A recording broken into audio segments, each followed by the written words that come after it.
जय हिंद दोस्तों, स्वागत है आप सभी का इस वीडियो में। इस वीडियो में हम बहुत ही इंटरेस्टिंग टॉपिक देखने वाले हैं। भारत की जो डिफेंस रिलेशन रही है 1947 से लेकर तो हाल ही में जो 2+2 डायलॉग हुआ है वहाँ तक, ये सब हम इस वीडियो में कवर करने वाले हैं। और उसी के साथ जो लेमू है, कॉमकासा है, बाका है, ये सब हम इस वीडियो में देखने वाले हैं। काफ़ी इंटरेस्टिंग वीडियो होने वाला है। चलिए शुरू करते हैं। आप मुझे फेसबुक पर, इंस्टाग्राम पर फॉलो कर सकते हो। आपकी कोई भी क्वेरीज है तो आप मैसेज कर सकते हो, और अगर आपको पीडीएफ चाहिए तो आप टेलीग्राम पर फॉलो कर सकते हो। लिंक सभी की डिस्क्रिप्शन में दी हुई है। अब देखिए, 1947 में भारत को आज़ादी मिल चुकी थी, पाकिस्तान अलग हो चुका था और पाकिस्तान कुछ टेरिटरी की वजह से भारत से लड़ रहा था।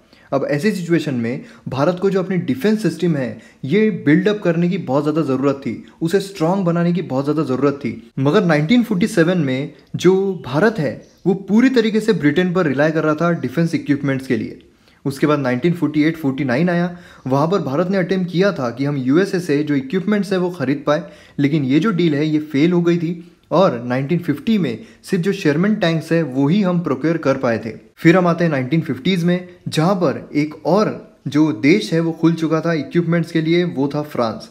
हम ब्रिटेन पर ही आज भी पूरी तरीके से रिलाय कर रहे थे, लेकिन कुछ जो इक्विपमेंट्स है वो हम फ्रांस से भी ले रहे थे, और बहुत ही कम निग्लिजिबल इक्विपमेंट जो है वो हमें यूएसए प्रोवाइड कर रहा था। अब इसी दौरान जो यूएसएसआर है वो काफ़ी आगे बढ़ रहा था भारत से दोस्ती करने के लिए, इसलिए यूएसएसआर पहला था जिसने अपना एम्बेसडर जो है वो 1947 में भारत में भेजा था। और यही हम यहाँ पर देख सकते हैं, 1954 में यूएसएसआर ने मिलिट्री इक्विपमेंट जो है वो सेल करने का ऑफर भारत को दिया था, लेकिन नेहरू साहब ने वो ठुकरा दिया था, ये कहकर कि जो वेस्टर्न कंट्रीज़ है उन्हें पसंद नहीं आएगा और उनके साथ जो रिलेशनशिप है वो कॉम्प्लिकेटेड हो सकती है। फिर हम लेट 1950s में आते हैं, जहाँ पर MI4 और AN-12 जैसे इक्विपमेंट्स हमने यूएसएसआर से खरीदे थे। अब इसी दौरान जो यूएसए है उसने डिसाइड किया था कि वो पाकिस्तान को सुपरसोनिक F-104 स्टार फाइटर जो है ये प्रोवाइड करेगा। अब यहाँ पर भारत ने बोला आता माजी सटकली, मतलब हम यहाँ पर देख रहे हैं कि हमारी जो रिलेशनशिप है वो कॉम्प्लिकेटेड नहीं होना चाहिए, और आप यहाँ पर पाकिस्तान को जो सुपरसोनिक फाइटर है वो प्रोवाइड कर रहे हो। फिर भारत भी जो सुपरसोनिक फाइटर है उसकी सर्च में लग गया।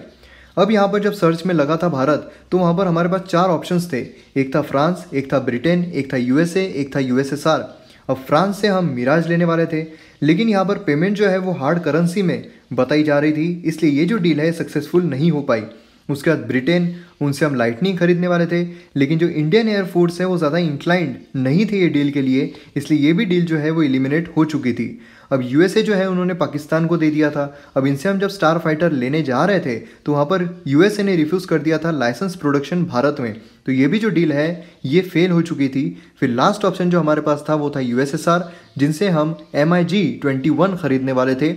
अब यहाँ पर ये जो डील थी इसमें यूएसएसआर ने अग्री किया था कि हम लाइसेंस प्रोडक्शन जो है विद 5 years क्रेडिट के साथ देने के लिए रेडी है, और उसी के साथ जो रीपेमेंट रहने वाली है वो नॉन कन्वर्टिबल रुपी में हम लेने के लिए तैयार है। तो ये जो डील थी भारत के पर्सपेक्टिव से काफ़ी अच्छी थी, इसलिए हमने ये जो चीज़ है MiG-21 ये खरीद लिया था, और यहीं से यूएसएसआर से जो हमारा रिलेशनशिप है वो बिल्डअप होते गई थी। फिर 1971 तक आते आते Indo Soviet treaty of peace, friendship and cooperation भी आ चुकी थी। आप सभी को पता होगा जब बांग्लादेश को फ्रीडम मिल रही थी उस वक्त जो यूएसएसआर है उसने भारत की काफ़ी मदद की थी। अब यहाँ पर कोऑपरेशन जो है 1991 तक कंटिन्यू रहा था। 1991 में यूएसएसआर जो है वो डिसइंटीग्रेट हो चुका था। अब 1991 में जो सबसे बड़ी कंट्री थी यूएसएसआर की वो थी रशिया। अब रशिया से हमने सुखोई, INS चक्र ये सब लेना जारी रखा, और रशियन इन्वेंटरी 1991 में 75% थी, और 2018 में अगर हम देखते हैं तो 68%। तो यहाँ पर हमें जो डिक्लाइन है वो देखने को मिलता है। अब 1990s में यूएसए ने जो अपनी स्ट्रेटेजी थी साउथ एशिया के लिए वो रीइवैल्यूएट करना शुरू कर दी। यूएसए ने भारत की जो न्यूक्लियर प्रोलिफरेशन है उस पर फोकस करना शुरू किया, लेकिन पाकिस्तान की जो न्यूक्लियर एक्टिविटी है उसे वो कम्प्लीटली अवॉइड करते चला गया। फिर 1998 में यूएसए ने भारत पर सैंक्शंस लगाए। अब ये सैंक्शंस किसके थे? तो जो पोखरण टेस्ट हुआ था उसके सैंक्शंस यहाँ पर लगाए गए थे। अब जब भी कोई बड़ी कंट्री सैंक्शन लगाती है तो दूसरी कंट्री जो होती है वो भी उस देश के साथ जिस पर सैंक्शन लगाए हैं उसके साथ काम करना नहीं चाहती, उसके साथ किसी भी तरीके की डील करना नहीं चाहती है। और जो सैंक्शंस है वो मोस्ट प्रोबेबली जो प्रॉस्पर कंट्री होती है वही लगाती है। अब जो नाटो है उन्होंने भी रिफ्यूज़ कर दिया था जो इंडियन मिलिट्री इक्विपमेंट्स है जो मेंटेनेंस और ओवरहॉल के लिए गए हैं उसे भी रिटर्न करने के लिए रिफ्यूज़ कर दिया था, उसे भी रिटर्न करने के लिए। लेकिन फ्रांस जो है उन्होंने हम पर सैंक्शंस इम्पोज नहीं किए थे, इसलिए हम फ्रांस से जो मिराज 2000 है, स्कॉर्पियन सबमरीन्स है और राफेल फाइटर जेट है वो लेते रहे। लेकिन 2000 में इसमें एक ट्विस्ट आ गया। 1998 तक जो तू मैं चल रही थी भारत और यूएसए में, वो यहाँ पर भाईचारा जो है वो बढ़ता हुआ नजर आ रहा था और यहाँ पर न्यू बिगिनिंग देखी जा सकती है। यूएसए प्रेसिडेंट जो है उन्होंने 2000 में भारत को विजिट किया, जब अटल बिहारी वाजपेयी साहब जो है वो हमारे देश के प्रधानमंत्री थे। और 2005 में यूएसए ने कहा कि हम भारत को मदद करेंगे मेजर वर्ल्ड पावर बनने में 21st सेंचुरी की। अब ये कहाँ से आ गया, मतलब भारत को वो 21st सेंचुरी की वर्ल्ड सुपर पावर बनने में मदद कैसे कर सकते हैं, क्योंकि जो चाइना है वो काफ़ी यहाँ पर सुपर पावर बनने की कगार पे था। मतलब यहाँ पर यूएसए जो है उनकी डिग्निटी को यहाँ पर थ्रेट था। अब एग्जाम्पल के थ्रू समझते हैं। देखिए, अब कोई सुपर पावर है, कोई बहुत बड़ा लीडर यहाँ पर है, अब उसके अपोज में एक बड़ा लीडर यहाँ पर आ जाता है, कबाली यहाँ पर आ जाता है, तो इससे क्या लगेगा, इसके जो वोट्स है कबाली छीन सकता है। इसलिए ये जो बड़ा लीडर है ये क्या करेगा, यहाँ पर एक इसी का ये जो लीडर है इसका कॉम्पिटिटर यहाँ पर खड़ा कर देगा, जिससे कि इन दोनों के जो वोट्स है आपस में बायफर्गेट हो जाएंगे। मतलब इसे अगर 100 वोट मिलने वाले थे तो इसके जो 100 वोट है वो यहाँ पर चले जाएंगे और इसे 50 वोट और इसे 50 वोट मिल जाएंगे। मतलब ना ही ये जीत पाएगा और ना ही ये जीत पाएगा, और जीत किसकी होगी, तो इसकी होगी। इसी तरीके से यहाँ पर हम यूएसए कंसिडर कर सकते हैं, यहाँ पर हम चाइना कंसिडर कर सकते हैं और यहाँ पर हम इंडिया कंसिडर कर सकते हैं। अब यूएसए सुपर पावर था ही, चाइना सुपर पावर बनने की कोशिश कर रहा था, कबाली बनने की कोशिश कर रहा था, तो यहाँ पर भारत को उस बीच लेकर आ गए, जिससे कि आप दोनों आपस में लड़ते रहो और मैं सुपर पावर बना हुआ रहूँगा। अब ये जो एग्जाम्पल है ये केवल काल्पनिक है, इसका रियलिटी से किसी भी तरीके से संबंध नहीं है। तो चलते हैं आगे।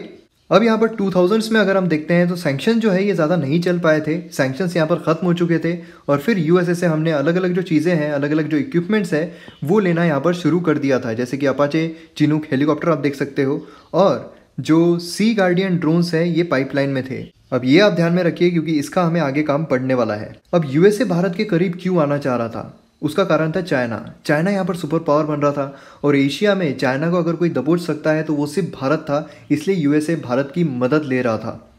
और ये कोई भारत के पास्ट एक्सपीरियंस की वजह से नहीं कि भारत बहुत अच्छा है, भारत ने बहुत अच्छे काम किए हैं, लेकिन जो फ्यूचर का डर था वो यूएसए को सता रहा था, इसलिए यूएसए भारत के करीब आ रहा था। ग्लोबल डिप्लोमेटिक रिलेशंस हम देखते हैं तो वहाँ पर कोई परमानेंट फ्रेंड या फिर परमानेंट एनिमी नहीं होता है, वहाँ सिर्फ हमारा जो नेशन होता है उसका इंटरेस्ट देखा जाता है। अब देखिए, जो यूएसए है उसका डिफेंस मार्केट में काफ़ी दबदबा रहा है भारत के रिसेंट टाइम्स में। तो इसका रीज़न क्या है, तो भारत और यूएसए करीब आ रहे हैं। अब क्यों करीब आ रहे हैं, ताकि दोनों मिलकर चाइना को दबोच सके। अब यहाँ पर जब दोनों का दुश्मन एक ही है तो दोनों दोस्त बन जाते हैं, उस तरीके की सिचुएशन हमें यहाँ पर देखने को मिलती है। अब इसलिए भारत और यूएसए करीब आ रहे हैं और भारत की इकोनॉमिक ग्रोथ जो है वो काफ़ी रैपिड तरीके से हो रही है, इसलिए भारत को भी यहाँ पर हाईटेक और एक्सपेंसिव वेपन सिस्टम की ज़रूरत है। इसलिए भारत को ये जो वेपन्स है ये यूएसए प्रोवाइड कर रहा है। अब ये जो इक्विपमेंट्स यूएसए प्रोवाइड कर रहा है ये काफ़ी कॉम्पिटिटिव है रशिया के लिए, इसलिए हम यूएसए से ये जो इक्विपमेंट्स है ये खरीद रहे हैं।